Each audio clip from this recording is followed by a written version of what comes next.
You need the video if We do not need the okay. video. This would be Okay. for a podcast. So I thought we would just let me do something really quick here. I'm going to take this thing. Do you have any feel what I could do here? Because gosh, I've never seen this before. So the only thing I could think of is if you go to the video button on the lower left, there's a little up arrow. Yeah.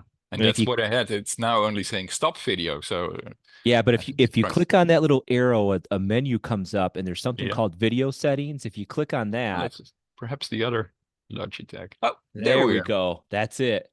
Yeah. That's you. All right. Good. So you see my quality is not so good. I just told my wife, gosh, I need a better one. No, this will work just fine, Jan. So just kind of give you a little bit of background. So Ryan and I, well, first off, your son's awesome. I've known him since he first got into the Thank you. industry. I was actually one of his mentors early on at Cimerex, and it was really cool watching him, grow into his current position. And now we're having a chance to work with each other in a different capacity. So, any rate, um, Yeah, he's a great guy. It's as a father, yeah, what can you say? Just proud of the kids, right? amen. And so I think he was saying you're a geophysicist as well and worked at Shell most of your career. Is that Correct. correct? 30 years. Oh, wow. That is awesome. Now I'm going to do something. I'm going to take off my headphones Uh-huh. because I'm not getting the sound piped through like it should. So hold on 1 second. Okay.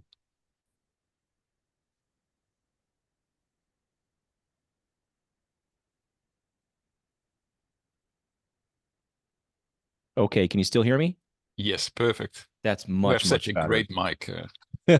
well, well, we've been doing this for a while. So Ryan Fairfield and I, we're both geophysicists as well, and we were working for ConocoPhillips in Houston, and got to know each other and have this shared passion for history, especially for, our veterans in World War II history. So we started, we volunteered for to be interviewers for the Library of Congress back in 2001. And we've been collecting interviews all across the country. But most of the people we've interviewed are people who live in our community, people around us, people Uh-huh. that, you run into all the time and you have no idea what their story is. Uh-huh. And so we interviewed between the two of us well over 200 individuals Wow. over a 15, 20-year time span. And then what we realized was these interviews are stuck in the Library of Congress, and they're not really being widely available to people. So we decided to start our podcast 3 years ago. And Uh-huh. what we do is we feature the interviews we've conducted, but we play select clips and then add some commentary to them. A lot of Uh-huh. times the veterans will say things that are very common for them, but for the average listener, they may not understand what MOS means or something Yeah. like Yeah. that. So we started doing that 3 years ago. And in the process of doing that, we've met a lot more people like you, who we've had a chance to get to know and interview. And really, over the past 3 years, our podcast has grown pretty well. Hmm. We logged right around 100,000 downloads last year, so we got quite Wow. a few people for a podcast. Because as you know, if you listen to podcasts, Oh yeah. you gotta kind of want to listen to it. It's not like a 5 minute YouTube Uh-huh. video, right? So when your son told me what you were working on, I was really fascinated by it because Hmm. we just had someone that we met named Mike Key, who I think we connected you Yeah, with. Mieke. Mieke. BK, thank you. Mieke. She is she was in a little girl during the Dutch resistance.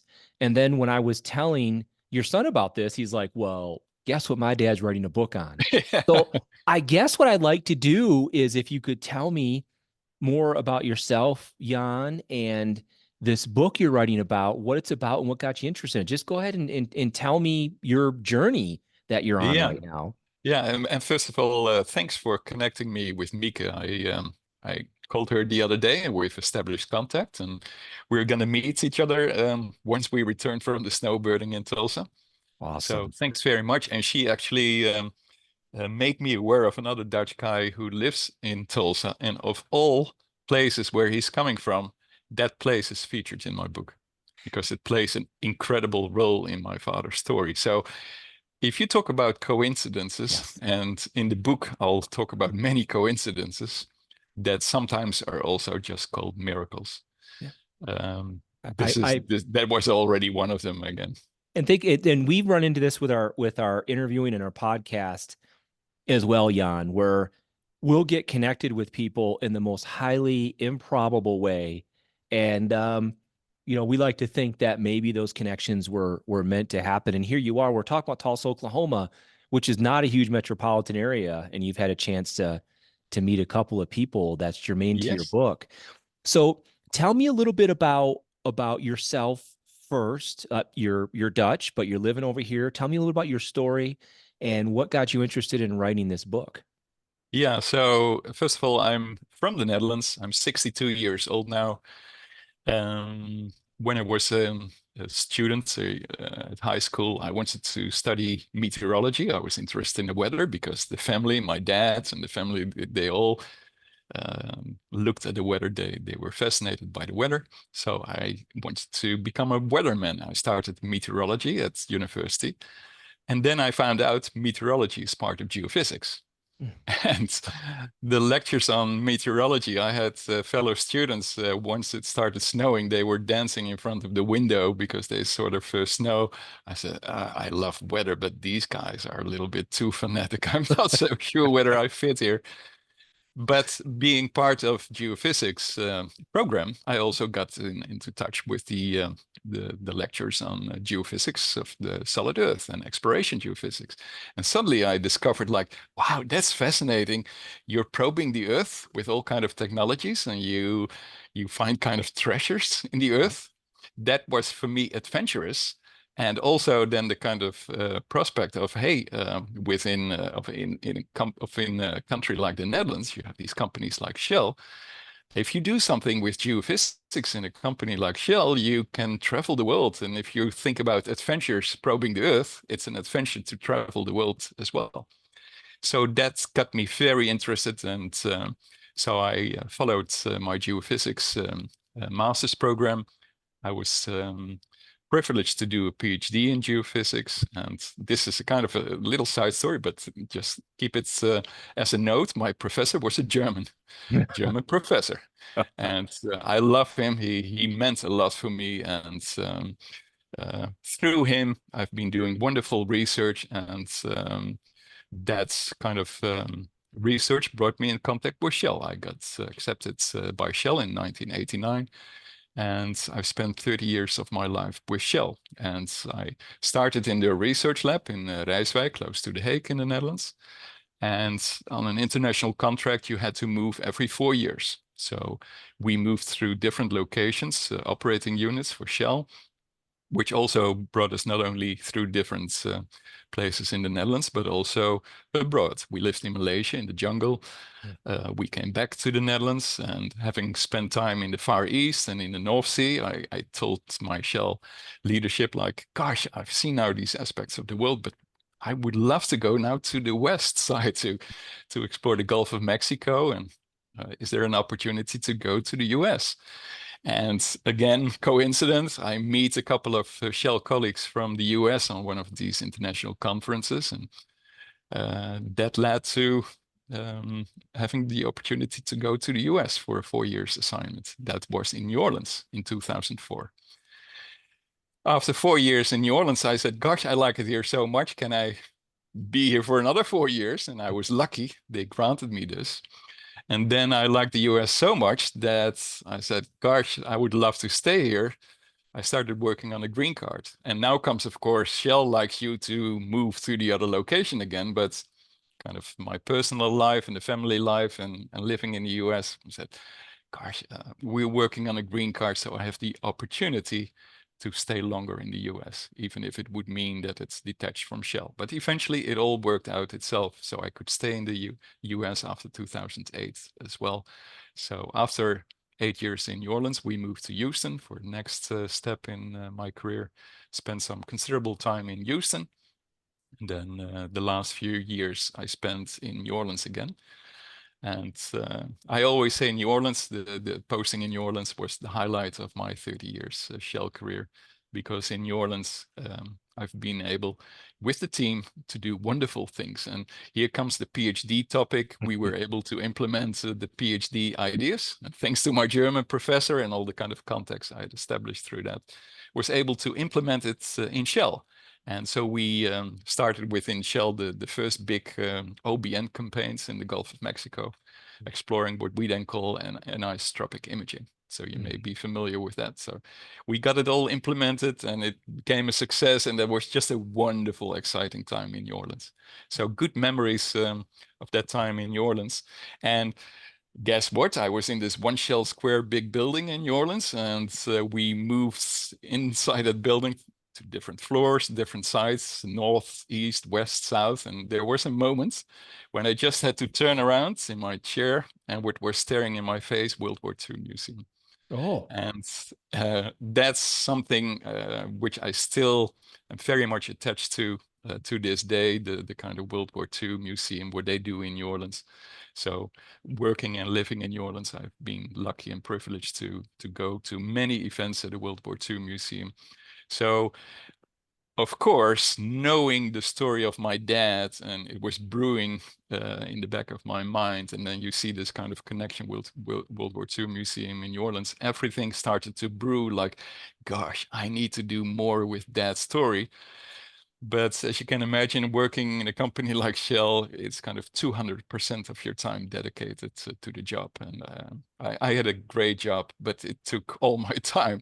yeah. And then you feel like, if there's an opportunity to create more time to dive into my dad's story, I need to do this, and because I felt the urge to dive deeper in that story. So at some point, I recognized the opportunity to go with earlier retirement and opted for that kind of opportunity.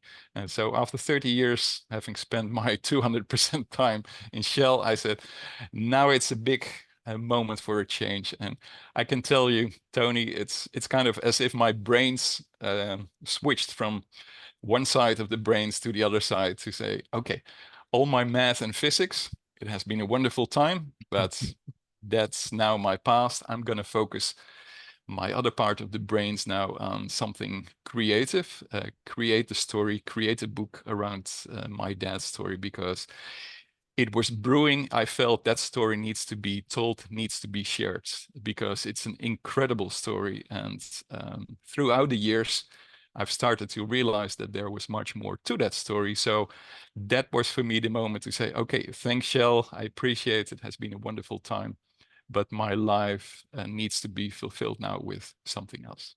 Well, I know a little bit about Shell and research labs and whatnot. You and I are definitely kindred spirits in that regard.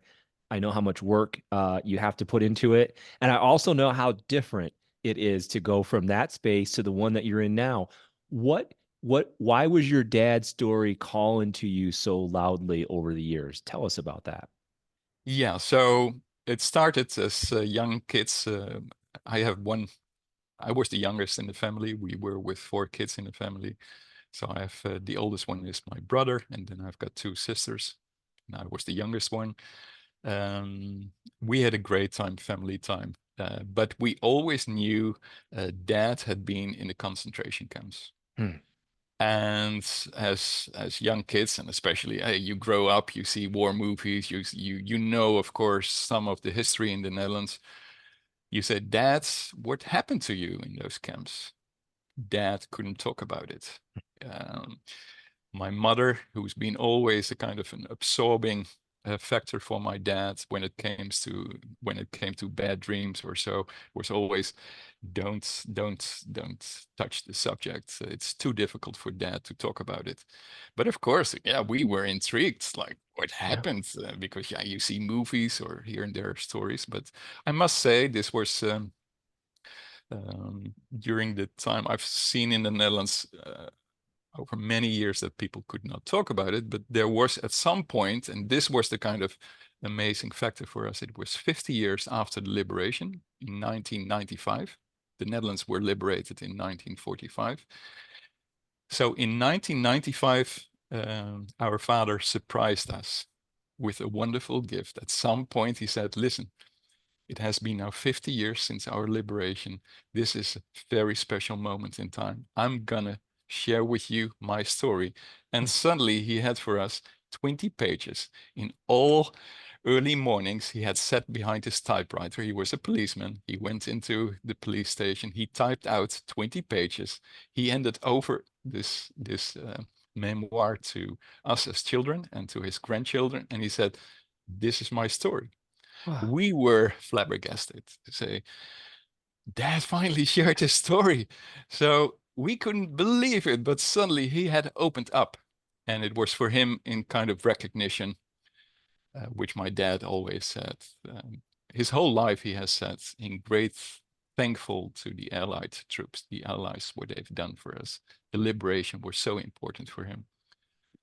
But also the story that his heavenly father, it's a strong man of faith, saved him. He felt those two aspects are something I want to share now with my family and with my kids. And 50 years, the 50-year liberation, to celebrate that in the Netherlands, because you can imagine celebrations were big in the Netherlands. 50 years, this was a big event. He particularly chose that moment. This is my story. Okay, so we were very happy. We finally had heard my dad's story.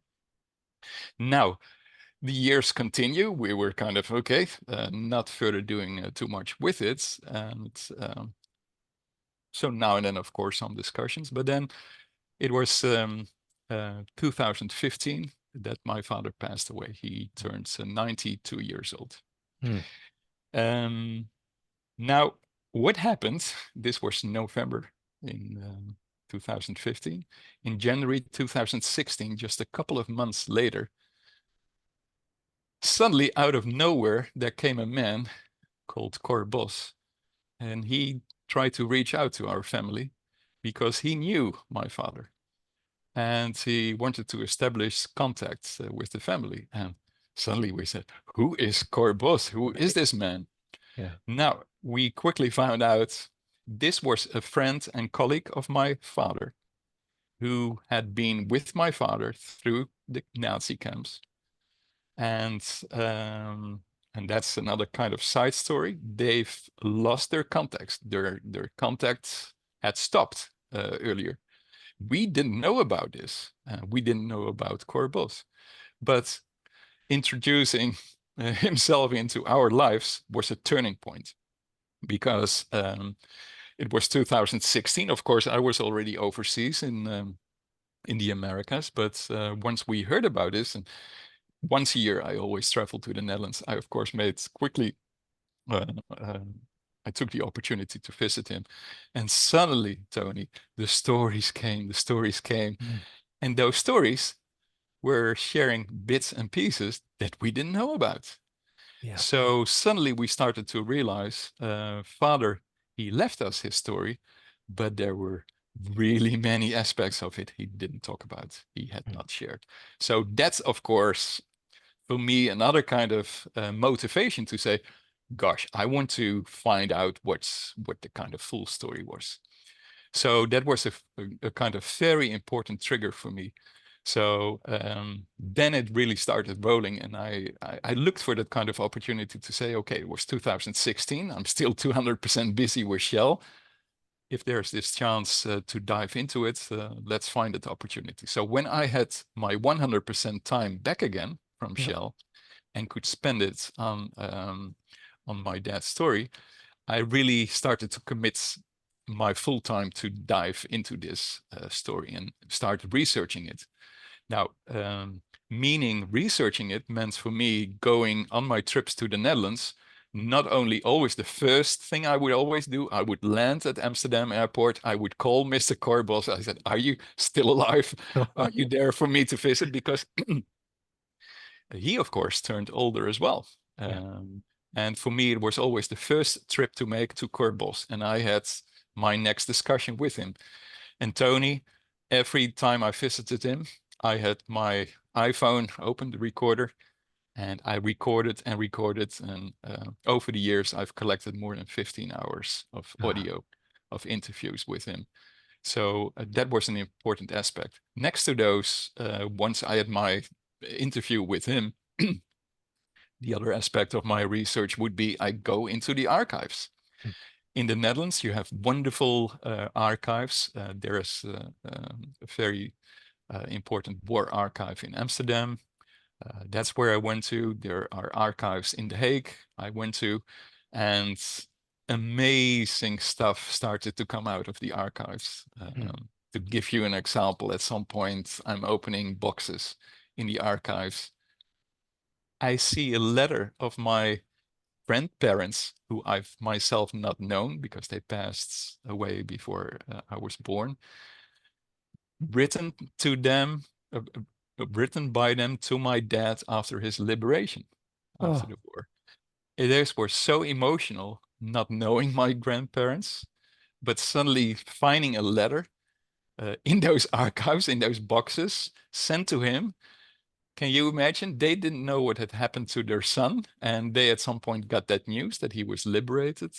And to read those first letters, it's just heartbreaking, so emotional. But as a kind of an indication, Tony, once you open the archives, it's amazing what you can find. And when we talk about miracles happening to my dad along his story, that he eventually was able to survive, miracles happened on my path into those kind of archives, or whether it's Corbos, and the story continued and continued. So I went to those other archives, and along the same line, I found all kind of things that I couldn't predict that they were there, but they came on my path. So what all those pieces are doing, I look at it as a big puzzle. And along the way, along those years of research, you find all those pieces of the puzzle, and they now come slowly, bit by bit, all together. And I would say, as a kind of an estimate, perhaps that story was 30–40% or so of the total picture. The rest is what I'm now finding out in all those pieces.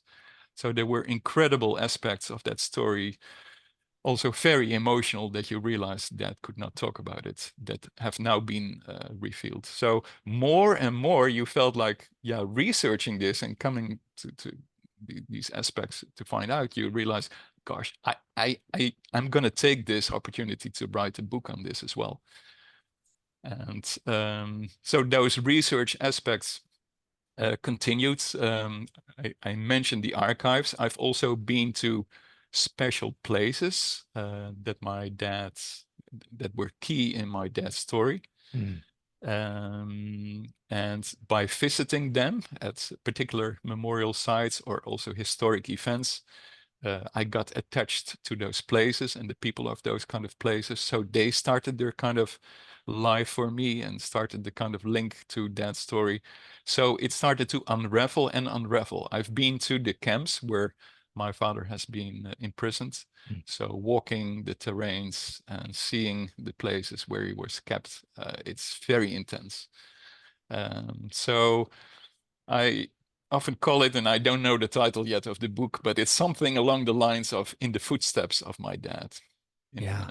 I mean, so it must have just been, I can't imagine what it'd be like to have these holes in your family history, and you go to the archives and you run into a letter that is written by your grandparents that's in the National Archives about this really historic event.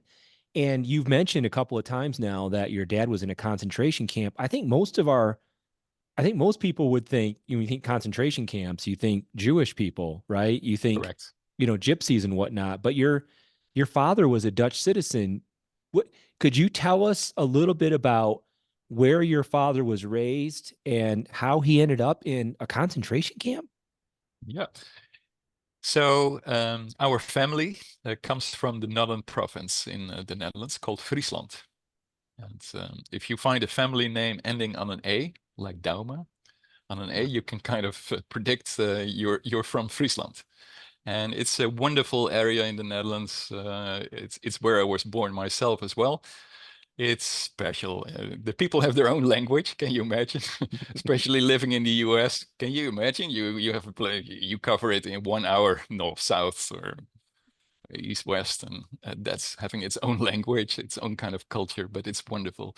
It's a very agricultural province, so you have a lot of farms.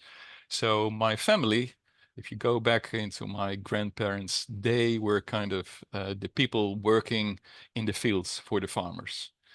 And it was very hard work. I would almost sometimes call slavery work. They had to work hard labor in the fields.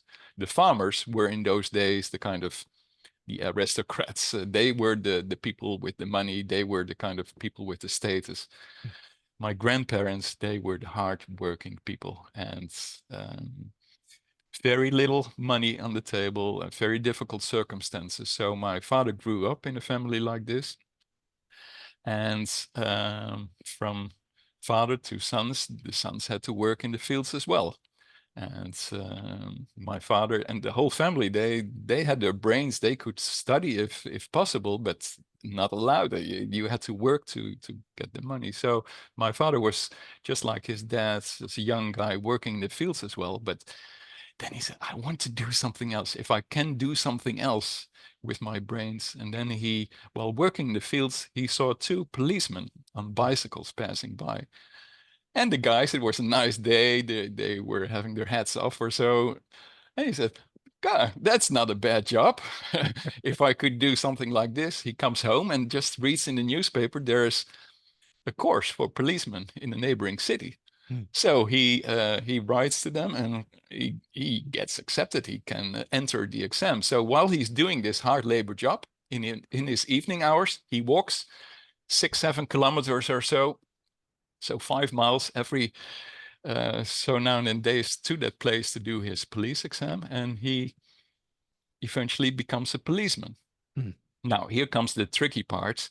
This was at the start of the war, and to become a policeman in the war, that was, of course, this was early in the war, was, okay, should he do this, yes or no? Because, hey, you're a policeman, but the Germans, they had invaded the Netherlands in 1940. This was kind of in the 1941, so 1 or 2 years into the war. So talking with his dad and with the kind of respectable people in the village, he kind of checked, like, can I go and join the police? They said, you're a trustworthy guy. That should be no problem. Later on in his life, he said, that was the point where my dad should have stopped me. I should never have done it, because this has important consequences for the rest of his story. So my father joins the police force. He was happy because he had escaped that tough labor life on the farms, in the fields. He gets an assignment as a policeman in The Hague. And while a policeman in The Hague, he gets attached.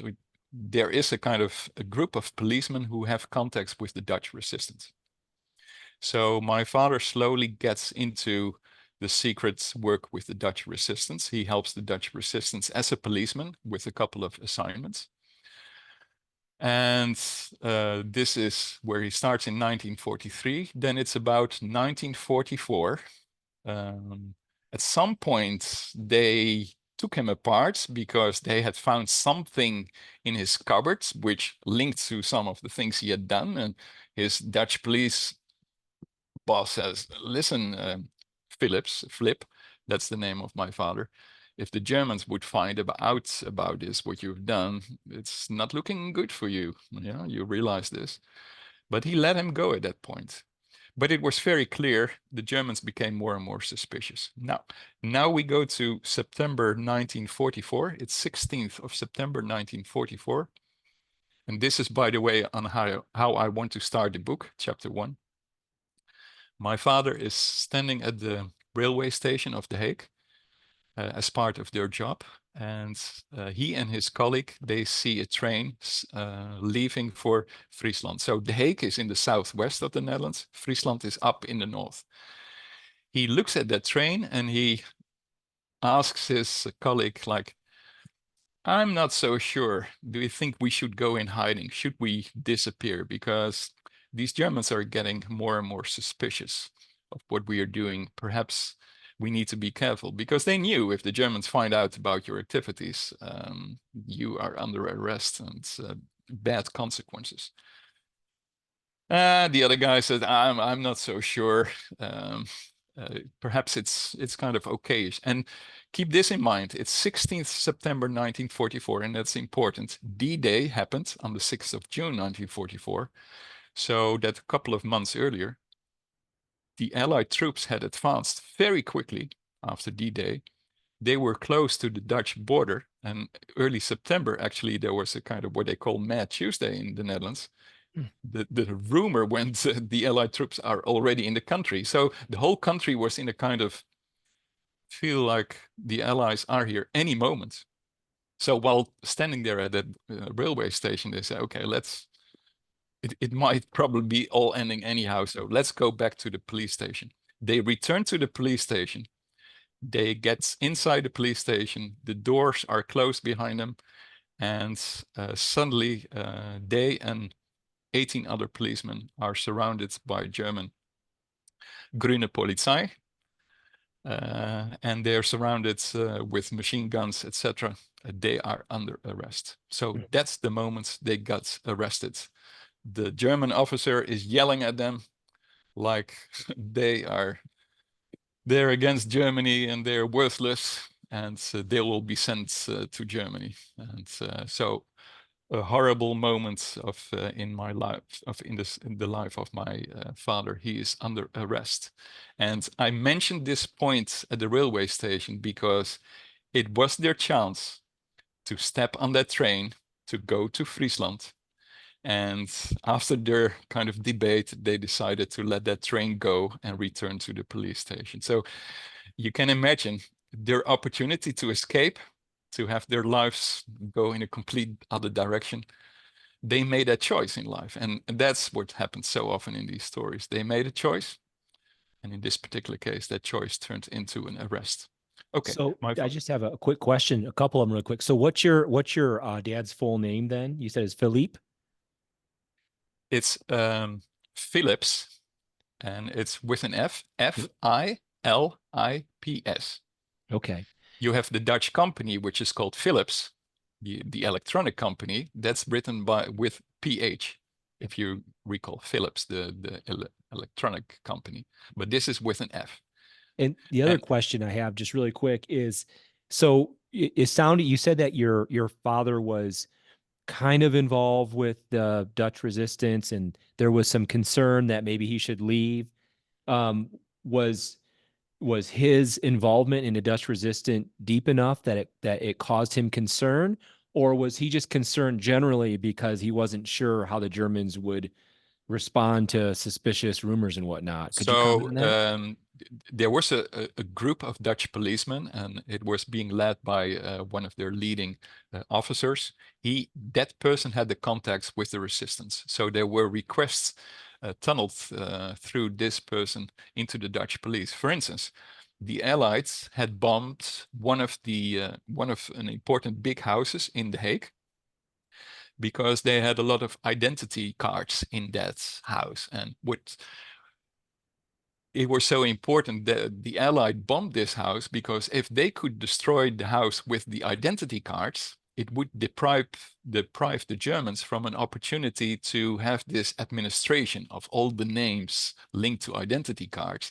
If that would disappear, it would be much more difficult for the Germans to track down people who had gone into hiding, for instance. And so the Dutch resistance, when the Allied had bombed that house, the Dutch resistance had, as an example, funneled through the request like, can the policemen go in there? Because the policemen were tasked to guide that house after the bombing. If they can secretly go in there and get out some of the cards that didn't burn. So that was, for instance, a kind of a request. So these Dutch policemen secretly went in, took some of those kind of cards out of it. And that's one kind of example how they could help the Dutch resistance on request, which came through them is police boss. Another moment, for instance, there were the signs that a lot of Dutch doctors would be arrested by the Germans, and the police got to hear this, that it was about to happen. And what they did, they were secretly informing those doctors like, arrest is coming, get out, get out. And those kind of activities were funneled through the kind of good Dutch policemen to warn and help the resistance. But you can imagine if the Germans would find out about this, yeah, you were in trouble. It would be. And so that helps a lot. So it sounds like your father was part of the resistance in the sense that he was helping to enable the resistance to not get caught. And now he finds himself on September 16th, 1944 in a police station surrounded by, is it the Gestapo? Are these German police? What they say, the Grüne Polizei. Okay. It's and soldiers, so it will be a combination of, but yeah, machine guns and all the kind of heavy stuff pointed at them, and you can imagine the shock that had gone through them. And then this yelling police officer. By the way, it's a kind of side note. Through the research in the archives, amazing, Tony, I've been able to reconstruct almost the hour by hour what happened on that particular day, because I found a court case to one of the guys. And can you imagine, we live now in 2024, that you can trace back the hours of 16th of September 1944. No. That's a gift to me that I was able to get out of those archives. So I can unravel what that day, what happened, because my father, in his memoir, he just writes a few sentences like, okay, I returned to the police station and I was arrested. Next. Right. Hey, hold on. There was a lot of stuff happening. And of course, you can imagine, I talked with this corps boss. I said, tell me more. How did it go? So he colors this whole story with his knowledge. And by the way, listening to him, it is as if you put a spotlight on my dad from a completely different angle, right? So what was his relationship with your dad at this time? How did he know all these things? So at that moment in time, they were friends and colleagues. Can you imagine that he was in the same group? Corps boss was among these 18 policemen, and he was in that group. So when I talk with corps boss, it was, okay, you were next to my dad, right? So tell me all the things that have happened. So when my dad summarizes it in 2 sentences, I get now an hour explanation. So that's a gift. That's a gift. That is an amazing gift to be able to, I mean, and I have been surprised when I go in the archives to look at like unit records and whatnot. I mean, you got this huge war going on. You know, there are people fleeing, there are people dying, there are people fighting, there are people trying to survive, and yet it's amazing how sometimes you can get these pockets where, holy crap, that day was documented here, and now I got the information, because most of the time you don't. So it is a gift. It is a blessing that you found that. And so what happened after that? How long was he detained, and when did he learn he was going to be going to a concentration camp? Yeah, so they arrested him on that 16th of September. They were kept one night of the evening in The Hague in a separate station. There they had a chance. He had friends in The Hague. They could see him. And at that point, he could at least tell his friends, tell my parents that I've been arrested. Then the Germans took him that night, that same night, he and the other colleagues, including corps boss, in a car, in a army truck to Camp Amersfoort, which is a transit camp in the Netherlands. It's a kind of what the Germans called some Durchgangslager, a transit camp. And what happens? This was an important transit camp in the Netherlands. The Germans, when they arrested Dutch men, they eventually collected them all in this kind of transit camp. And you earlier asked me about the Jewish people. Of course, the Holocaust, a lot of Jews had been arrested and taken out of the Netherlands. They were typically sent to Westerbork, which is another transit camp specifically for the Jews. So the Germans brought all the Jews to Westerbork, this other camp in the Netherlands, and from there to the concentration camps. When you would be arrested for other reasons, as a resistance or other kind of things the Germans didn't like. As a Dutchman, you would typically end up in Kamp Amersfoort. It's in the central location of the Netherlands. And there were also one or two other kind of camps. I'll not go into the details right now. But in that camp, they arrived on the Sunday, September 17.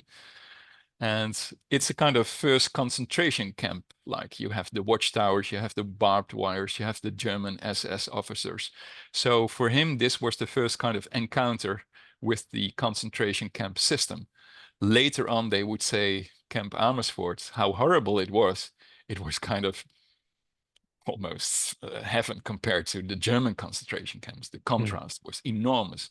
But stepping for the first time in this camp, this was for them already, it's a very bad camp.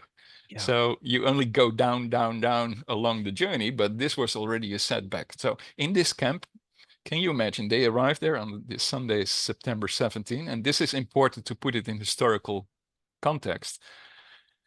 What started that day? Operation Market Garden.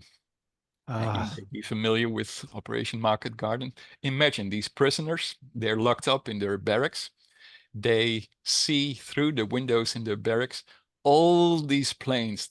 The skies were covered with the planes of Operation Market Garden. And I told you earlier, 2 weeks earlier, there was this so-called Mad Tuesday day where all the news seemed to be the Allied troops have arrived in the Netherlands. We're going to be liberated any moment from now. That turned out to be a big disappointment. That turned out to be false. Now, for the second time, almost in 2 weeks, they get the feel like, wow, look at this. They're coming. They're coming. We're going to be liberated any moment. So put yourself in the shoes. I try to put myself in their shoes. Like, okay, we've been arrested, but hey, the Allies are there any moment, right? They're going to attack. And they saw those big glider planes coming by, and they started to hear all the kind of cannon go off because of the later battles around Arnhem. And they saw the Germans starting to pack. They saw how the Germans were nervous. They had already noticed this 2 weeks earlier with this Mad Tuesday. The Germans got very nervous, like, hey, we're going to be taken over any moment, right? So they see the activity in the camp, the Germans preparing to exit. And they, as policemen, always said, okay, perhaps we can play a role to create a kind of a decent takeover. Once we are going to take over from the Germans, then as policemen, we can kind of put some ruling in it, right? Like a peaceful transition of power, so to speak. Exactly. Yeah. So just imagine that kind of hope going through these guys. What happens? Operation Market Garden turned out to be a complete failure. And the Germans came back in full swing, like, we are in control again. And I've read more angry than ever. They felt like betrayed. They saw the celebrations, and I've read, and you tell me you've done the research, that when the Germans came back, they were not in a good mood. Correct. And their roll calls in these camps are, as you may know from the Holocaust, those were disastrous events during daily life in the camps. The roll calls that happened in the morning and at evenings, where they all had to stand in line because they needed to be counted. And those roll calls were terrible events because the SS officers, they used those to punish, to hit, and for all kind of crazy things. So humiliating events took place. So after this kind of turn of events, the Germans were just more cruel than ever. Yeah. So, okay, here he is in this camp, and it took almost nearly a month before the next thing happened. That was the transport to the Nazi camps in Germany. Because what the Germans did, they were collecting so many men in this transit camp. At some point, if they had enough, they could say, okay, we can order the train, and the train can ship them off to the concentration camps in Germany. Now, one side story, which is very important, that needs to be kind of sliced in at this point in time. There's a village in the Netherlands called Putten. And one of the most dramatic things in the Netherlands happened to that village, because it was early October, when there was an attack by the Dutch resistance on a German car with a couple of German officers. And one of the officers got killed and the others wounded. And this happened just close to that village. It was on a Sunday morning. The Germans were so angry, and eventually the German high command in the Netherlands said, if I summarize the whole story, he was so upset, he said, you arrest the whole place, all the men, and you burn down the whole place. So upset they were about this resistance attack. And this resistance attack was not a kind of a lonely event. There had been continuously attacks by the Dutch resistance, because leading up to Operation Market Garden, the Dutch resistance had received more and more orders coming from London, from the Allied headquarters, like, hey, blow up railways, attack German cars, do this, do that, and that, in terms of creating havoc in the Netherlands and help the Allied campaign in Operation Market Garden. So the Germans, getting more and more upset with all these kind of attacks, they decided here to just have a cruel measure on this village. So it led to the arrest of all the male people of this village between 17 years and 50 years old. So eventually more than 650 male people were taken from this village, were arrested in that village. And they left behind the women and the elderly. They burned down 100 plus houses of that village. And they took these male to Kamp Amersfoort, where my father was sitting at that moment in time. So now you have to see, and this is important in the story of Dad, there is a whole group of male men who are kind of led to this camp, and they're coming with my dad together. And this village was a very religious village, very faithful. And the German, actually, when they arrested these men, they put them as part of their arrest in the local church. Can you imagine? And they kept them there for a whole night. Horrible, horrible situation. Can you imagine a village which is so dedicated to faith and church, and the Germans used their most secret place, their church, to keep the man arrested and use it as a prison, basically, like a gulag. Yes, for one night. So the stories that unraveled from that night, it's just haunting and touching, and the emotions. And the women, the mothers of these sons, or the wives of these husbands that were taken apart, it's very emotional, and it's to read about this and all the kind of details that happened there. But the very sad story of these religious men, I would say mostly religious men, coming then to my dad's camp where he was residing at that moment, it's very important for the total story eventually of my dad, because suddenly my father and his colleagues and friends, they were joined by this massive large group of people from Putten. And that's very important, because eventually these people will become part of my father's friends in the camps. And this is important for the whole story, because it further links the faith that my father talks about through his journey in the camps. It's further joined, he's in his kind of journey and through the camps and the faith he testifies about, he is joined with these fellow men who also hold strong to their faith. And that element of faith becomes a very important part of my dad's story.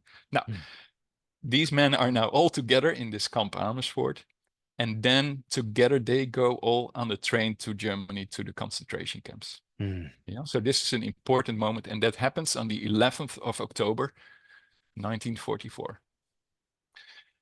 If I may make one sidestep, if they need to go on that train, they have to walk 45 minutes or an hour from the camp to the railway station in Amersfoort to get on that train for Germany.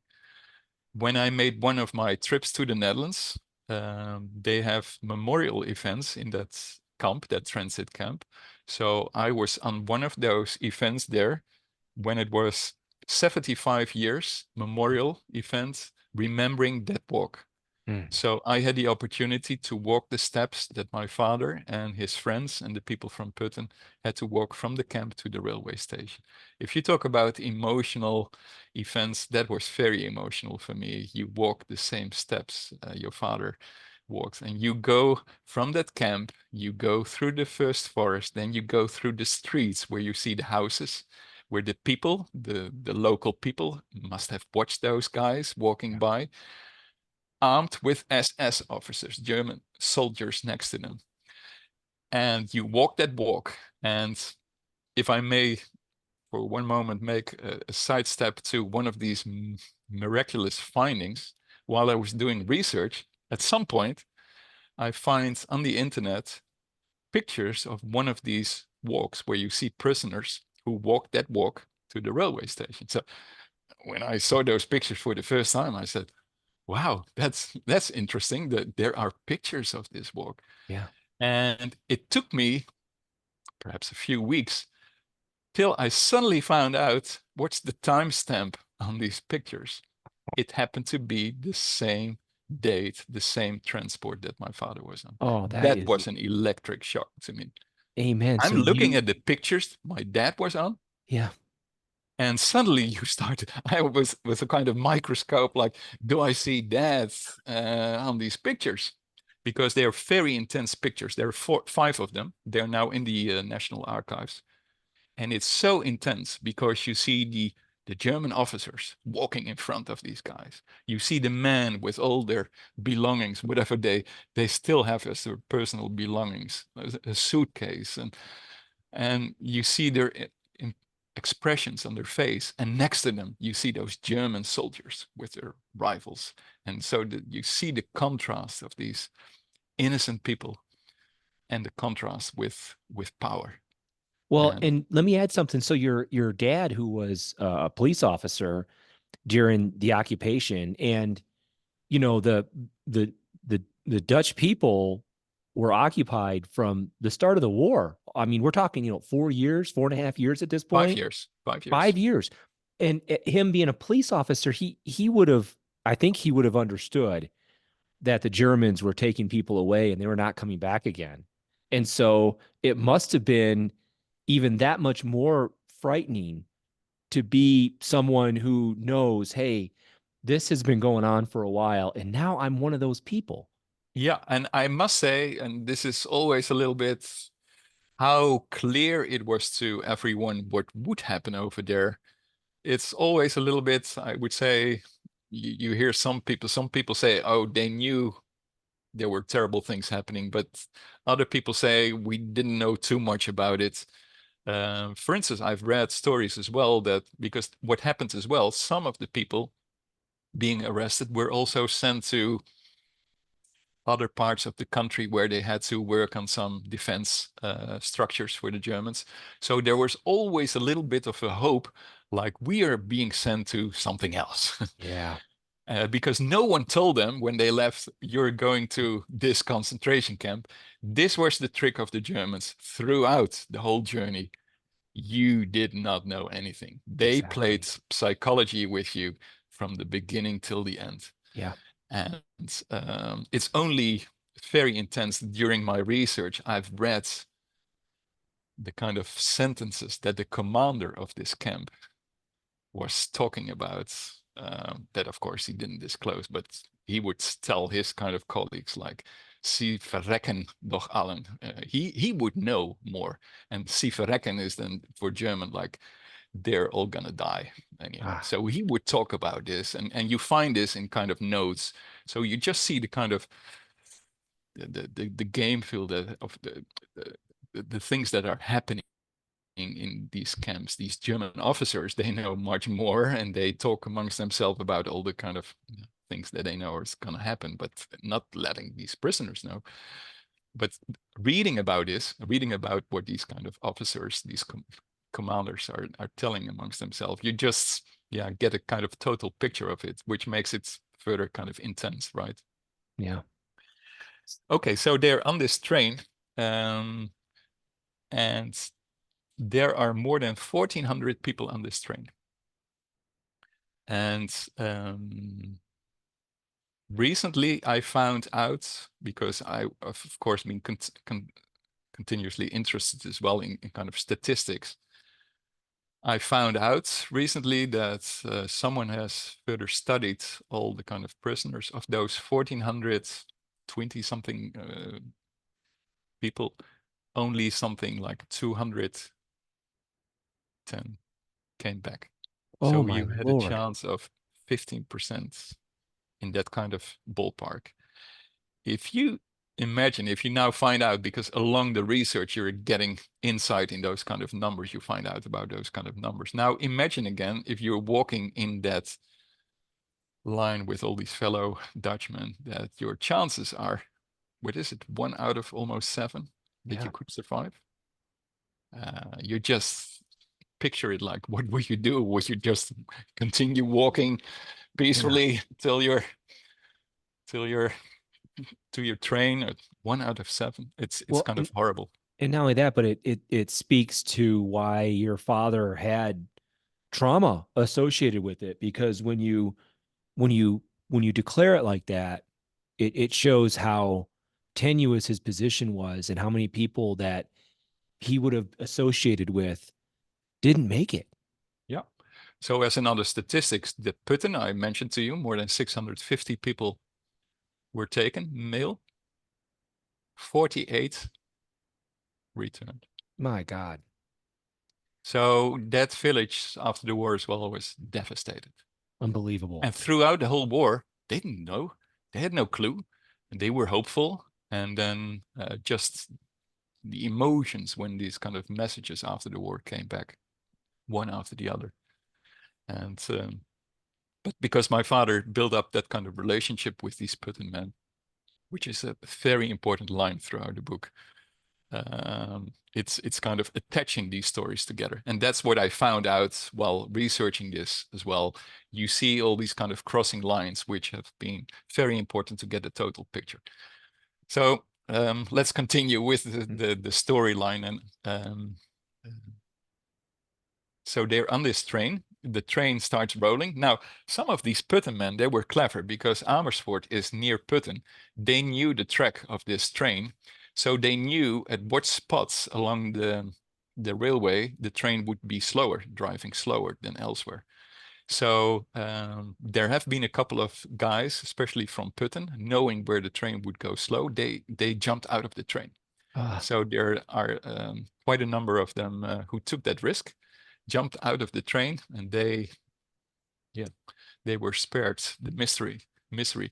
Of course, others were thinking about jumping, but then can you imagine others who were with them don't do it, because the Germans have threatened anyone who jumps will kill 3 others, will shoot 3 others. Oh my Lord. So Yeah. continuously that kind of struggle, like, don't do it because then they're gonna hit us. Right. Now, some young boys, they just said, okay, forget it, I take the risk, I jump. Right. Now, that train ride lasted 3 days eventually to get to the camp in Germany. Now, at some point along the way, because these trains, now imagine Operation Market Garden had failed, but what's happened, the Allied troops, they were in control of the airspace. So the RAF fighters, they would, the whole day, they would fly over the Netherlands. They would continuously attack trains and whatever was driving. So the Germans were always very much afraid any rolling train would be able to be attacked any moment in time. So what happened a lot is these trains would stop again because there would be an attack. The Germans themselves would then jump out. Yeah. They left the prisoners inside. Yep. They would keep their guns pointing at the prisoners so they couldn't run. But so a lot of times these trains came to a stop, or they came to places that had been bombarded and the train just had to wait until the rails were fixed again. There was one moment in time that my father had a chance because he was picked up to get to the locomotive, because those were the old-fashioned steam locomotives. He had to help there. He was asked to help to put the coals in, etc. There was a moment in time, he describes in his memoir, I was standing there. There was only one German soldier. He was at the other end, the locomotive. He looked at the left. This was still in the Netherlands, close to the German border. He said, shall I jump? Shall I jump out of this locomotive? Because he saw a canal. If he would swim across the canal, he saw the Dutch homes over there.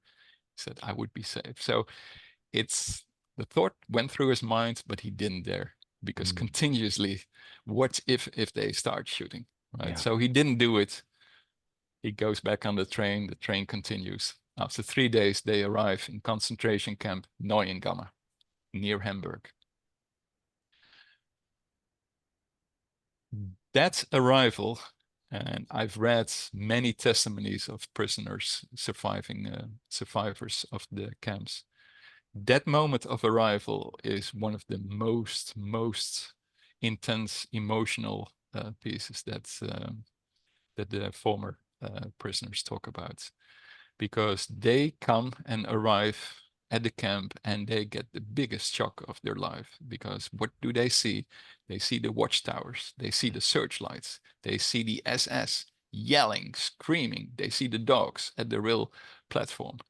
They're kicked out of their train, because it's not just like, okay, get out. No, they're being hit. They're under continuous shouting, and these dogs, it's so frightening. So the whole intensity, they see this kind of big camp, and it's for them a kind of industrial complex with all the scary elements that I just mentioned. That moment is described by many of them like, suddenly they knew, like, we are in big trouble here. Yeah. In big trouble. So then they enter this camp, and their kind of welcome ceremony is a horrible ceremony, because they arrive there at night. They're driven in cellars, and at that moment in time, it's also the moment where it's very dehumanizing. They are deprived of all their decency. They have to undress. They are shaved. Every piece of their hair, including their pubic hair, everything is shaved off. And it's so shameful, because fathers with sons or family members, they all are standing there naked, and these officers yelling and screaming. They have to go through a process to become prisoner in the camp. And just that kind of, call it, welcome ceremony is one of the most intense moments all of them describe. And it ends with their names taken away from them, because they've become a number after this process. My father gets the number H56325.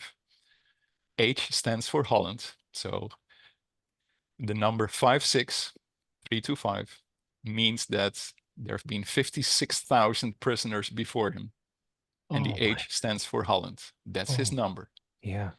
And if there's one thing, my father, if it's really getting intense, that's where it's getting intense. Because if someone later asked him, this is a nice side story, later in life, when he all escaped, he's a policeman again. There's a German tourist in the Netherlands who is annoyed by, we live in a wonderful island, and this tourist comes in, he is annoyed by the Dutch police, how they control traffic. And he said, what's your rank? Who are you? Because I'm gonna report you. And my father yells back to him, my number is H56325. That German yelling after the war of a tourist, a German tourist, asking him who he is. This is his response. Can you imagine? So he carried that with him for the rest of his life. And whenever that kind of German yelling would pop up again, all the traumas would come back. But it's a kind of an example how you carry a number like this. Totally. I think the word that you used to describe, the single word to describe the entire thing, was dehumanizing. That's literally what they're doing. Yeah. They're trying to strip away any sort of individuality that you have. You're just a piece of meat to them. Yeah, you become a number, and that's what they describe. They get a plate, which they have to carry around their neck with their number. It's not like with the Jews in Auschwitz, they get tattooed. They didn't get tattoos over here, but they got this kind of plate around their neck. Well, and just really quick, and the other thing is the H56325, to know that there's been 56,324 people before you that were processed, that have gone through this system. That's not a small number. And this is October 14 and 1944. And I'll tell you, till the war was over, there were another almost 50,000 added to this. Wow. So in total, 100,000 came through this Camp Neuengamme. It's close to Hamburg. It's southeast of Hamburg. And that's where they started as the first journey. Now, a few sentences on the history of Neuengamme. It started as a small concentration camp close to Hamburg because it was first not a concentration camp, but it became one because Hamburg was one of what the Germans called Führerstädte, cities of the Führer, of Adolf Hitler. Adolf Hitler had picked a couple of German cities in which he eventually, after the big win of the German Reich, these cities, he would have wonderful architecture. He was dreaming of things like the Golden Gate Bridge, I read, and the kind of towers of New York, to build everything in Hamburg. He wanted to have everything big. So what he needed for all those, what the German SS needed for this were the stones to build it in Hamburg. So because there had been an old stone factory in near Neuengamme, near this camp, the SS picked this particular location close to Hamburg. It's near the river Elbe, because they have a special clay, a ground material from where they made the bricks. So the SS decided, we're going to put this camp here. We're going to produce bricks through a brick factory. And those eventually are going to be used in Hamburg, which is 30 kilometers away. So that's how it started. And then, of course, they needed the prisoners to build the camp, to run the factory. And horrible things. This was from kind of 1939. And in those early years, that was, of course, all those years before my dad arrived there. This camp had its own history of horrible events, heavy labor, of people working in this brick factory or digging a canal to have the bricks transported to Hamburg. So that's created that kind of camp. Eventually it became a full swing concentration camp once the SS realized, like, it's working here. This is working with the brick factory. Then, of course, they needed all these prisoners. So they sent all these prisoners as slave laborers to this camp to work hard. Many people perished, but the kind of intensity of, call it the really acceleration of prisoners and the death cases really started happening after towards 1944, because the intensity of the camps, and this all happened around the time that my father arrived. What happened, this was a concentration camp, but you have to visualize it. What happens with what the Germans did, the SS did, this was called the main camp, Neuengamme. Neuengamme eventually had close to 90 satellite camps, sub-camps. So what would happen is they realized with all these slave laborers, they initially put them in the brick factory in Neuengamme, but during the war, the SS and Germany was much more in need of labor to work in their weapon factories, in their all kind of industries all around the country. So that's why they started building these satellite camps around a main camp. So you often hear about a concentration camp, but you have to look at it as a kind of, it's the center from where many of the sub-camp satellite camps were run. So the prisoners would arrive in Neuengamme, and that happened to my dad. It took only 3 days after this kind of welcome and sitting there that they were sent out to one of the sub-camps. So imagine you arrive by train for 3 days, they put you in quarantine blocks, then they put you back again on the train and they transport you to one of these satellite camps to work. And that's happened to my father. And so it fits in that kind of structure of how these camps are being run. So you need to keep that in mind, because I've heard people as well, hey, isn't that funny? Your father arrives in a camp and 3 days later he's gone again. Right. But that was the way and how they processed them at that stage of the war. They needed these men to work in their industries. Now, My father, after 3 days, together with many others, including this core boss and including men from Putten, they go to another subcamp, which is called Wedel, which is west of Hamburg. Now, at that particular in time, they had to start, they were coming in a small subcamp, and what they had to do is work on what they call the Friesenwall. The German had the Atlantic Wall, where there was a big defense system in Western Europe, like in France and the Netherlands and Belgium, to protect Europe against an invasion, right? They built all these bunkers, etc., and they call that the Atlantic Wall. And now after D-Day, the Germans were fearing that there could be another invasion up north in Germany. So they started developing what they call this other wall, a Friesenwall. And that Friesenwall, named after the people in Friesland, and because that kind of area, they had to work on anti-tank ditches. Now think about it. They go into that kind of countryside, which is bare fields. It's you see empty fields, but what they have started to do is build digging in anti-tank ditches. Now, if you can picture it, these are kind of 15 feet deep. They go sideways it's a kind of a triangle going down. Yeah. And they were supposed to be helping against tanks. If Allied tanks would come in, they would fall in these ditches. That's their kind of defense mechanism. Now, put yourself in those fields and imagine that you have to dig those enormous anti-tank ditches for miles and miles, and digging into that clay and 15-meter deep, and you get, as soon as you put your shovel in the ground, you get groundwater. You do this work while it's raining, while it's cold. And they are sent out there with the thousands in those fields as prisoners. They're driven along these out in the fields, and they're being guided by SS soldiers, by so-called capos. Those are prisoners who turn into a kind of camp police. They are fellow prisoners, but they got kind of a job. They call those capos.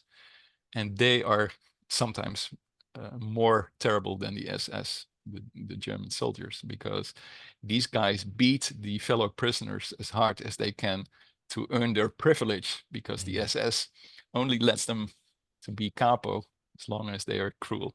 It's almost a reinforcing mechanism. In order for them to have this cushy job where they're not being starved to death or beaten, they have to starve and beat the fellow prisoners. They have to be that way. It's man, the Germans really had this whole behavioral psychology thing down when it came to keeping people under control. That's interesting. So really quick, you said that you called it the Fries Wall. Was he back up in the area where he grew up in that part of Holland or not? Yeah, and it's a very long stretch. So what they do is they had various subcamps, and it stretched from the kind of the Dutch border till Denmark. And if you have any geography in mind, that's a long coast. Yeah. And depending on where they dropped you, in which satellite camp, you were closer to the border or you were further away. There were some of the subcamps which were almost in Denmark. And that's where some of the people from Putten were at some point brought as well. But you could be also closer to the Netherlands. So my father was in Wedel, which is just west of Hamburg. So he was not too close. It's kind of still further away from the Dutch border. Okay, got it. Now, that train went to this particular camp. And actually, when I said they were sent from Neuengamme, when they left in Neuengamme, the Germans also had kind of subdivided the group. Others of their friends went to other camps. So this whole group that came with 1,400 people was kind of split over there. So at this first instance, my father was still together with Cor Bos and some of his fellow policemen from The Hague. So they still had their bodies together. when they were in that first subcamp, but others left for other places. So my father was at that point at least a little bit lucky, still be with his friends. And that was important because when they were as friends together, as an example, they work in these ditches. If you would not be actively working, you would be beaten. So these German soldiers or the capos, they would be on a watch out. Are you working? So the four of them trying to minimize their energy because they realized there's no food, it's horrible condition. We need to save energy to survive this ordeal. Amongst them, the four of them, they strategically stood and worked together.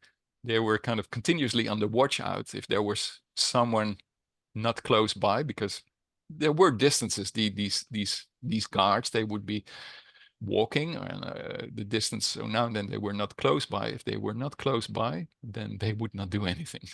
They would just stand there or mimic something. The moment someone was coming closer, they warned each other and they would show some energy, some activity, because the moment the Germans or the capos noted you were not doing anything, they would beat you, and some would beat you to death. There were many people killed in those instances by simply not working. Now you mentioned the lack of food and whatnot, which I've read it was fairly common in many camps, the POW camps, to not have much food available because of the pressure they were feeling from the Russians in the East and the Allies in the West. And that's the POW camps. They were generally treated better, obviously, than a concentration camp. Did your dad talk about how difficult it was to secure food and all that? The food was indeed, that's the first thing when they arrived in Neuengamme in the camp. They got horrible soup. The soup is a kind of a central theme. It's a kind of a cabbage or potato soup, but it's more water than anything else. Yeah. You find some slice at the bottom or so. So there are many stories about that soup. And there's the story that when especially a couple of fellows from Putten, the first day they see that soup, they say, "We're not going to eat this soup." But eventually, I'm sure horrible. They did. Yeah. And the fellow existing prisoner said, "Thank you." Yeah, exactly. Once you got used to the camp life, you took anything that you could get. Yeah. But as an example, how you had to get used to the camp life before you started eating. It was they called it disgusting the first time they saw it, but eventually it was their meal. Now, there's one very, and call it an emotional part. Once they are digging in these anti-tank ditches, and they have a moment of break during this whole day. And my father describes, and that was one of these touching moments, and there it comes to the faith element. There is one of his buddies from Putten. He gets his cup of soup, his little cup of nothing, waterish stuff. But from his faith, he crosses his fingers and he's praying for his food, his little cup of food. And my father describes, because you could not show your faith, you could not express your belief in anything divine. This man was beaten to death because he prayed for his cup of soup. Oh, man. If you read a story like this, it touches all your bones, because this is showing, and this is a consistent line through the whole journey of my father. This man from Putten, he stood with his faith, and he would not give up on his faith. This was his way of thanking the Lord, and he would pay his life with it. He paid his life with saying his prayers. And it's one example on how the Germans were cruel to faith and anything else that you would cling to. But what has amazed me throughout the story of my dad is that my father and his fellow friends, they clung in all secrecy to their faith when they were in their barracks. And it started already in Amersfoort in the Netherlands when he got joined with this group. They would go in secrecy. At night, they would come together. They would read the Bible. They would sing their psalms. And they would get their strength from their faith. And throughout their journey, and it only goes downhill, that whole journey, when they go further and further, they keep talking about never giving up on their faith. And whenever the Germans would catch you, a Bible would not be allowed. You would be punished severely. They would still not give up in secrecy to do this. And in all misery, this was the point that gave them strength. And my father would often say is, the kind of tactics of the SS was to beat anything out of you. You were no one anymore, right? You had no name. So they wanted to think that they had full control of you. My father would always say, the thing they could never take out of me were the songs, the psalms, the verses out of the Bible. It's in this. He was so feeling blessed that at school he learned the psalms. He learned the verses of the Bible. And when they were deprived of their Bibles, they could still sing from their memory. So And that faith that and was the having frustration for the Germans, because if they would sing, and sometimes they would come in and say, where are those Bibles? Where are they? Yeah. They would not find them. They could not take the ultimate out of these men. And that's such a powerful thing if you read about this. I think it is too. I mean, it was fortifying for them, and the Germans are trying to do the opposite of that. They're trying to break them down. So anything that could fortify this slave labor workforce was something that it sounds like they weren't going to do. You just kind of mentioned a little bit that it went downhill from there. This sounds really bad. Oh So yeah, are you telling me that it got worse? Oh yeah, yeah. And I'll tell you, I'm kind of halfway through the book. And I feel, and I told you in the beginning, it feels like perhaps one of the titles, In the Footsteps of My Father, but I'm going downhill while going through the chapters with my dad. I'm going downhill, downhill, downhill. Because the first people start dying here in that subcamp because of treatments, and the one after the other gets also ill because you work with hardly any clothes, whether it's cold and rain. Can you imagine? These people come, they're completely wet, soaked, wet of cold and rain. They come back in their camps, in these local little camps, these sub camps. The kind of the housing conditions are horrible. Mm. They are getting exposed to hangings because they are seeing executions, because if someone would be caught by picking up a piece of bread or any kind of other stupid things, the Germans could easily hang you. And they had to witness this. And so while going through these stories, they are more and more exposed to all the cruelty. And in terms of the line of events for my father, he is in this particular subcamp.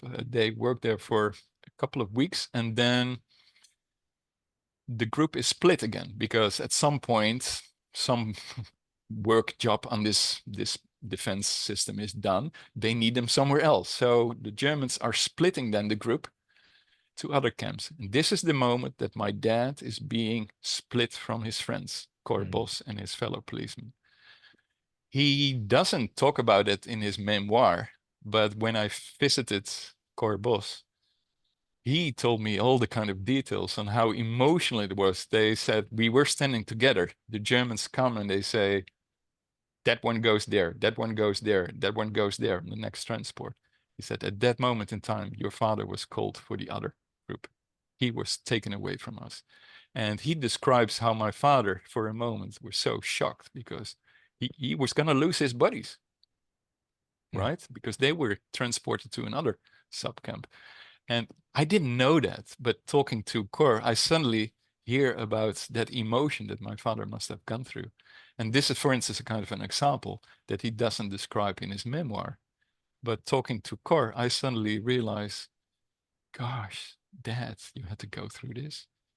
And you never mentioned this. So it's one of those kind of emotions that he had to go through himself. Never shared it, but you just feel the misery coming through. Now, he's going to be split. And where does he land up?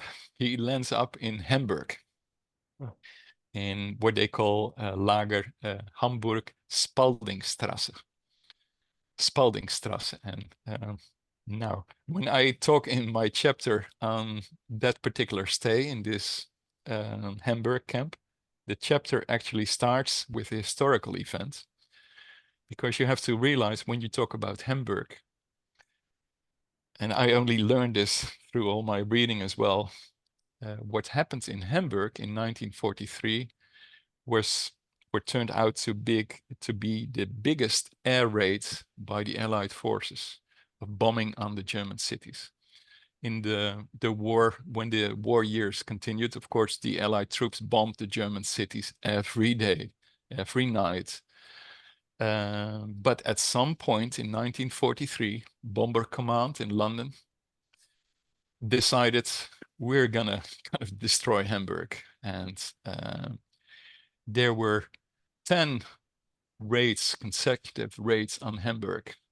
And it turned out to be the biggest, most devastating bombing campaign on any German city. Apparently, Dresden is well known, which happened later on, but Hamburg, apparently, in terms of size and tonnage, what was thrown on the city.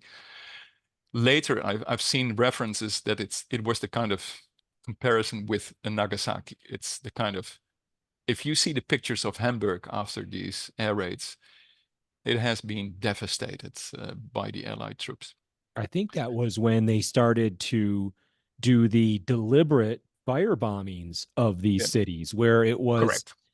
The British at that time were trying to what they called de-house as many people as they could for the war effort, which is very controversial to this day in terms of how effective it was. Most people nowadays would say it really wasn't very effective. It actually caused the Germans to fight harder, longer.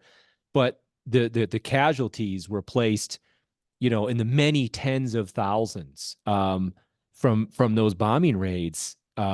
And this is where they sent him in this area. You're saying about a year later. Is that correct? Correct. And I mentioned this because that's how I start that particular chapter, to let the reader link up with history. Yeah. Because you have to realize, can you imagine? I told you earlier, Neuengamme was built to produce the bricks for Hitler's Führerstadt in the future.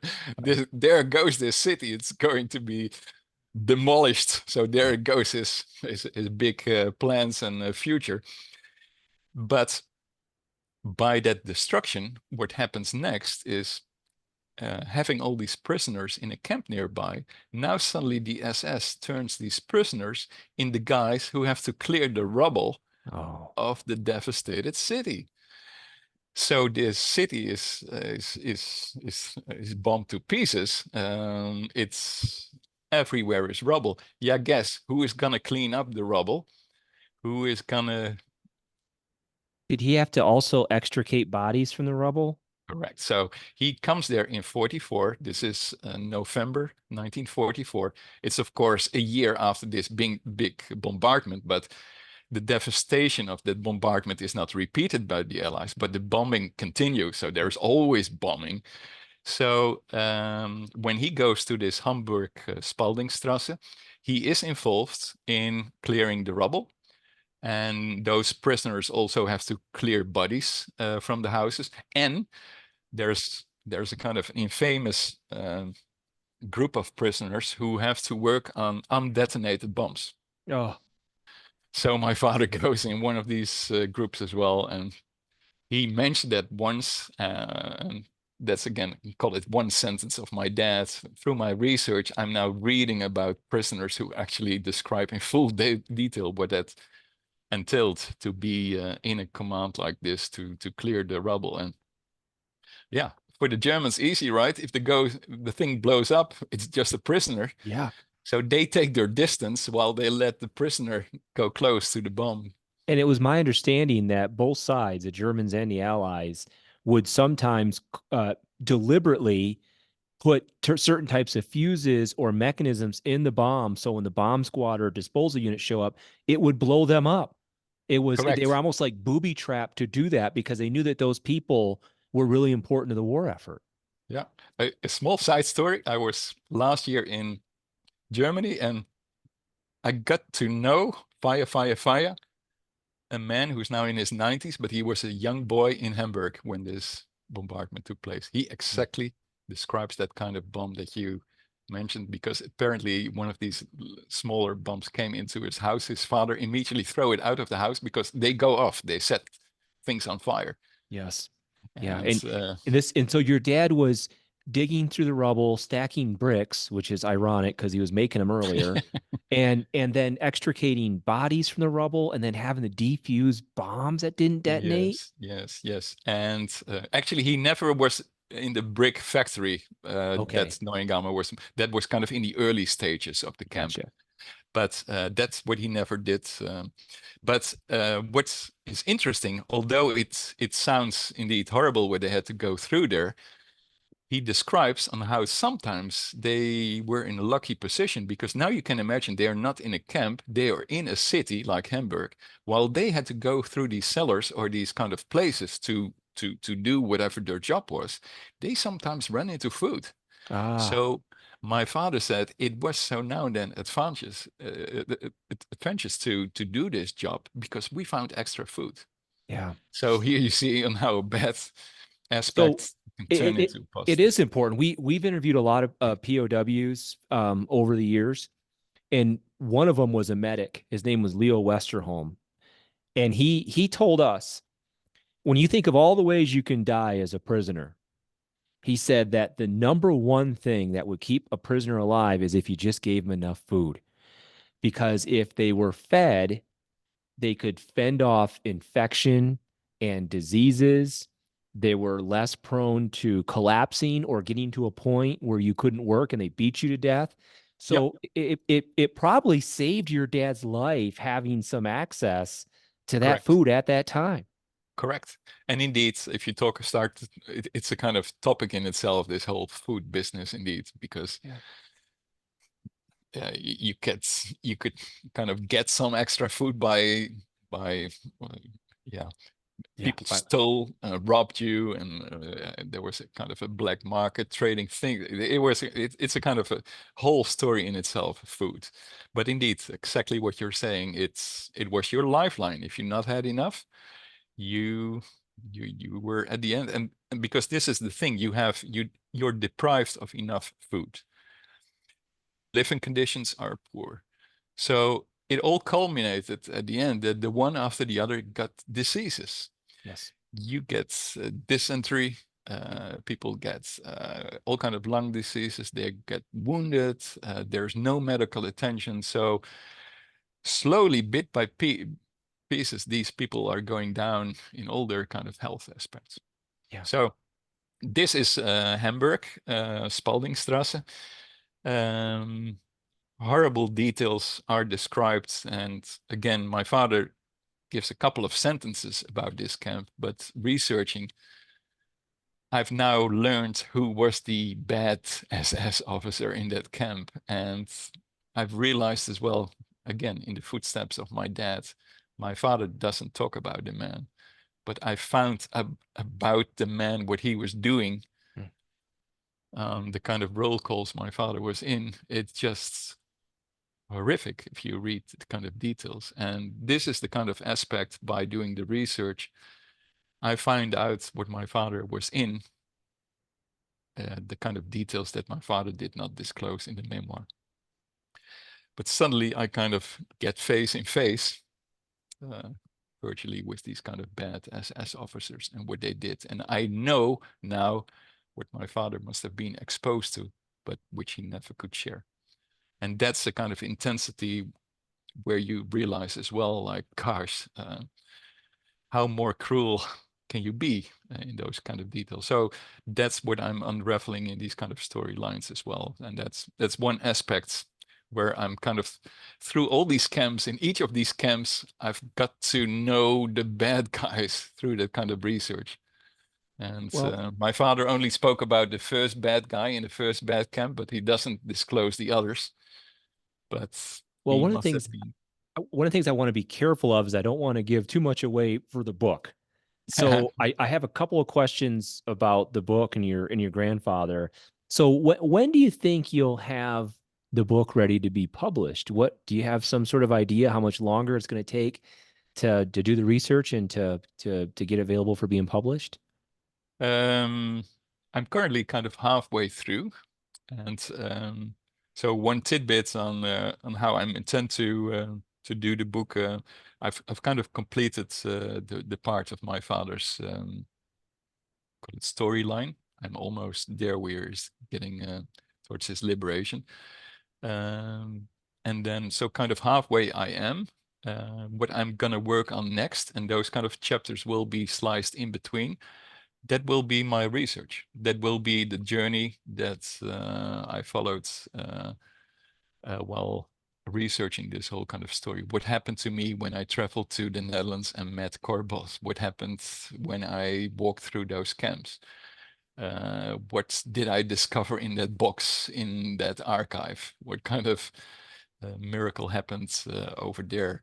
And so those kind of chapters will be next on my kind of to-do. So try to answer your question. I would say another year or two, because this part was the kind of most intense in terms of researching his story and reading a lot, because writing was not only writing, it was researching, reading while writing. So, So 1 or 2 where years. just where was your father? There's a lot that we're skipping over, and I'm doing it deliberately because I want you to write your book and I want an audience to be aware of it and I want them to read it. But I just have a few more questions about your father. One was, where was he when he was liberated? What was that like? And what condition was he in when he was liberated? When he was liberated, he had, according to his story, 1 or 2 days left to live. Oh my. He was 60 pounds. Oh, He jeez. was kind of a skeleton. And that's why I told you the story goes only downhill. So if you talk about how much further can it go downhill, it can go downhill to 60 pounds with 2 days to live. And about how tall was your father, would you say? I mean, I know you Dutch people are generally tall, Yeah, but I one, guess what I'm trying to one say meters, is 80 centimeters. yeah, I guess what I'm trying to say is, I mean, 60 pounds, if you're 5'4" is Kind a of the lot different, normal, but you guys were probably 5'10", 6 foot, and yeah, he's down to yeah, 60 pounds and a few days left to live. yeah. And was he in the Hamburg area when he was So liberated? between where I last left you, Yes. there was another stop and another stop and another Oh, stop. And on those stops, and that's an important aspect of the whole Holocaust, and that's a central theme through my story as well. It's trains, trains, trains. They were on these horrible transports. So many people died on these transports, which were, yeah, again, the details, it's just horrific. But yeah, he survived those. And the book will then disclose, like I said, miracles happened to him. And there are particular moments in time that he shared with us, and those have been very explicit. He didn't leave them out. He was saved by miracles, and he has seen the hand of God in those. That's how he conveys it to us. And they are just incredible to read. Yeah, some people will say, yeah, just good luck. what But was in my father's terms, those were miracles happened to be for him. And yeah, I? I mean, it's like I said, I don't think a lot of our listeners will maybe know how many people were in the concentration camp systems who were not Jewish people, who were basically slave laborers who were seen as a threat to the state, like your yeah, father, for being, basically a faithful Dutchman who was trying to yeah, resist this illegal and horrible occupation. And that's the other thing that I wanted to talk about is while all this was going on, my understanding is that in the Netherlands itself, they had something that was called, was it the hungry winter or the correct, starving winter?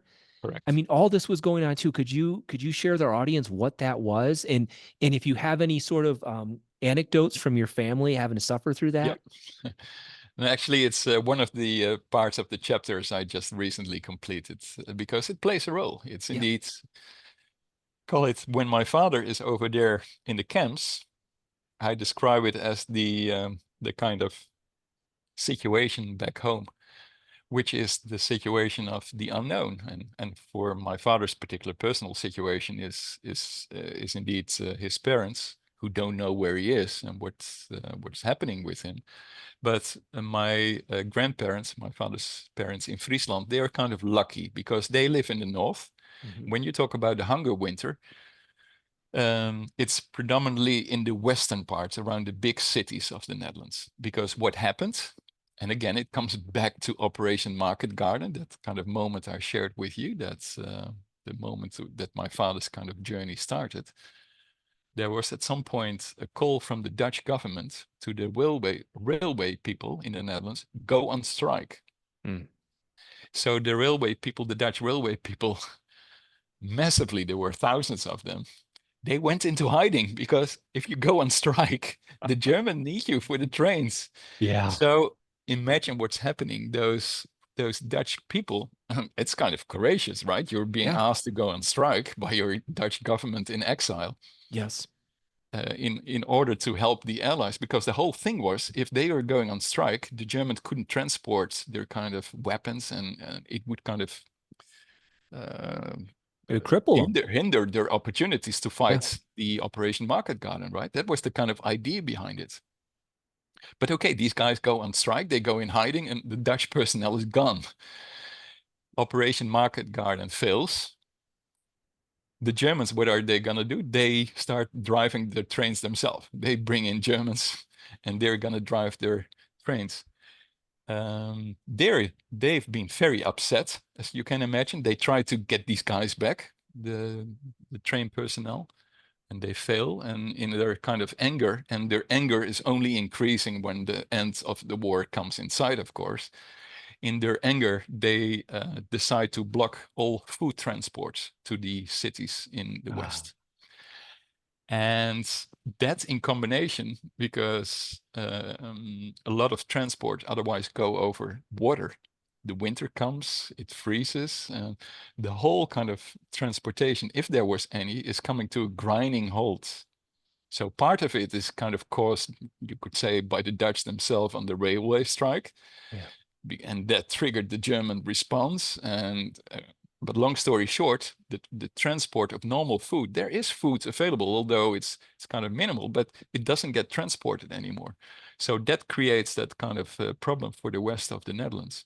And then the hunger winter means the winter comes, it's getting cold. These people in the west, the cities, they don't have food anymore, but also no coal, no heating supply. So they can't cook anymore. They don't have the food. So what they start doing is they take down all the trees, everything that is of woods in those Mm. cities, and burn it.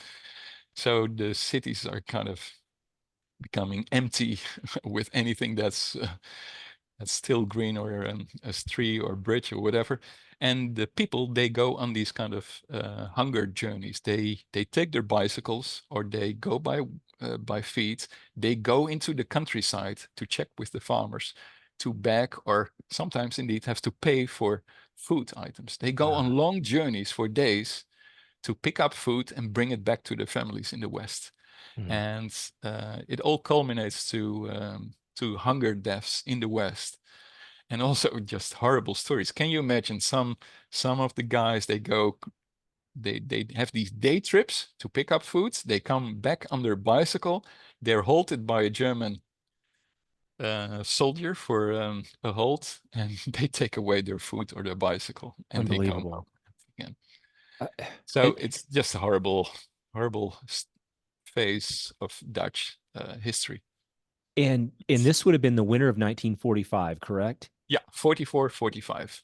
So was that only alleviated when the Allies finally occupied the No, just Netherlands? before there, at some point, when the situation became critical, and of course the Dutch government was trying with the Allies, what can we do to alleviate the pain? And at the end, and this was still in the last few weeks of the war, the Allies did arrange with the Germans a kind of a deal that could be droppings of food. So there were droppings of what they call Swedish bread.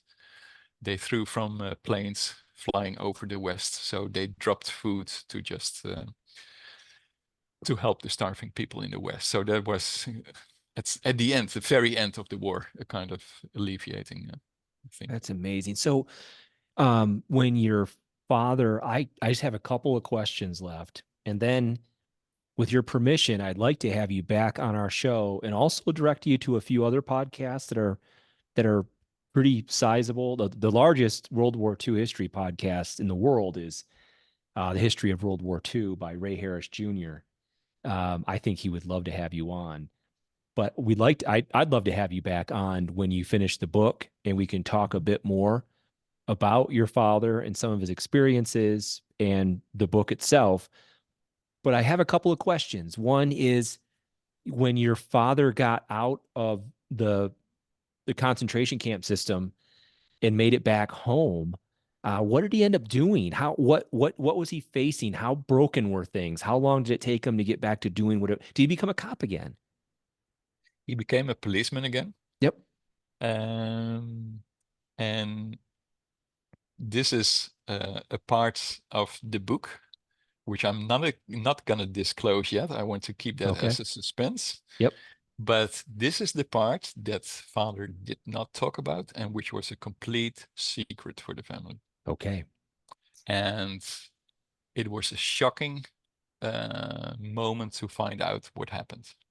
So Okay. I'll leave it there as kind No, of that's great. And the other thing I wanted and to ask, but sorry. he became policeman again. But I have to, and this is in the kind of, call it in the line of amazing things happened with returning people from the camps. And whether you were Jewish, there were Jewish people coming back in the cities. They were kind of feeling absolutely not welcome. It was, if you now read about it, it's kind of, you cannot imagine that your fellow Dutch people could do so kind of mean things to people. Like, hey, hold on, can't you pay a little bit more respect to what happened to Oh, these guys? oh, so you're now, again, you don't want to reveal too much, but what you're saying is they weren't always treated well when they came back from these camps. Correct. Oh my goodness. When you, Actually, they're one of the storylines, and it's not nothing to do with my dad, but there were prisoners who came back, and when you, as a receiving Dutch guy who've gone through the war, and you talk, the stories go, here is a returning concentration camp guy, he talks about what's happened to him, and then the one who stayed behind in the Netherlands said, yeah, but you know, it was not easy here too. So if some of these prisoners, and that happens, these prisoners go into complete lockdown when these kind of things happen, right? They've come through these traumatizing events, and they're welcomed by people who have shown no understanding whatsoever. And what I now start understanding is this is one of the reasons why many of them were closed chapters for years and years after the war. Jan, there are so many parallels between your father and some of these POWs that we interviewed. What we were surprised to learn was the POWs from World War II, when they came home, were treated in the same way. They were treated as cowards because they surrendered. Not even take into account that none of them wanted to surrender, and that when they got in the POW system, they suffered horribly for it. Many of them died there, just like your father. And the one quick story, one of the guys that we interviewed was, they were coming back home from the war and they were stopping somewhere to get something to eat. And someone found out that these prisoners were all, not these prisoners, that this group of GIs were all ex-POWs. They announced it over the restaurant intercom system to not serve these cowards, to not give them food, because a bunch of POW cowards entered the restaurant. Wow. I would argue in the United States that we didn't fully embrace our POWs and recognize them for their sacrifice probably until after the Vietnam War.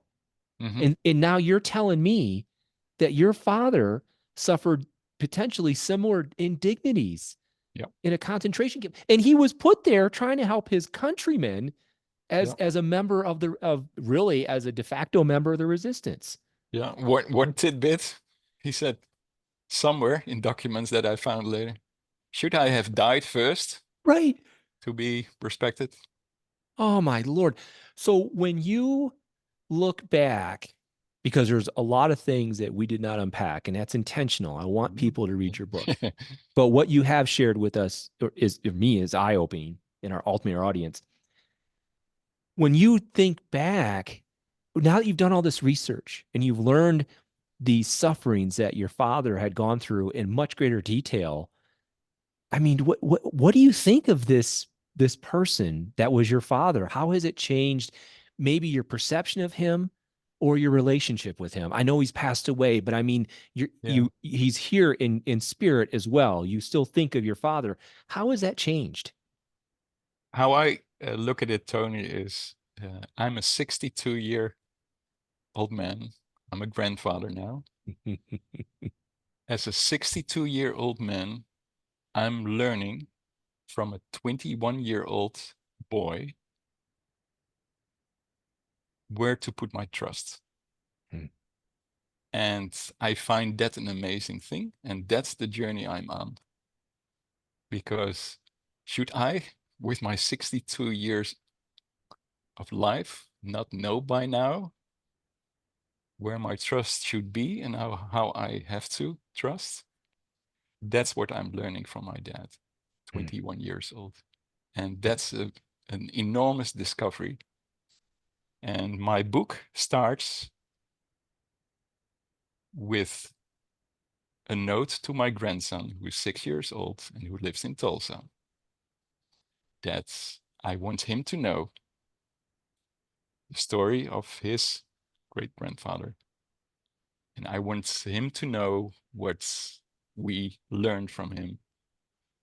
And one of the things is where our trust should be, and where our kind of gratefulness would be, because Tony, that we're sitting here, it's him and myself would not have been here. And by someone who's indeed sharing that story, who has shared that story of putting his trust in our Lord and going through that journey, that's an incredible thing. And that aspect I need to pass on, and I want to pass on to my grandson. That's why the book starts with my grandson, the word for him, that he knows this, and I want to share this with the people, of all the people who are kind of interested in it, so that kind of story of faith and trust is shared. And at the same time, and I want to share that, Tony, and it's especially important living in the United States. Hmm. My father, you cannot imagine how often he would say, "Don't forget those Allied troops. Really? They risked and gave their lives for our freedom. Never, ever forget my friends." That's what he would tell me. Never, ever forget my friends, what they did for us, for your freedom, for our lives. And you can imagine that's, yeah, it still makes me emotional now when I say those words. It comes with such an incredible depth. And he shares that while he's sharing his trust and faith in our Lord God Almighty. And for me, I've spent 30 years with Shell. I'm blessed by Shell. I'm thankful for Shell, but I'm telling myself that can't be the only thing in life.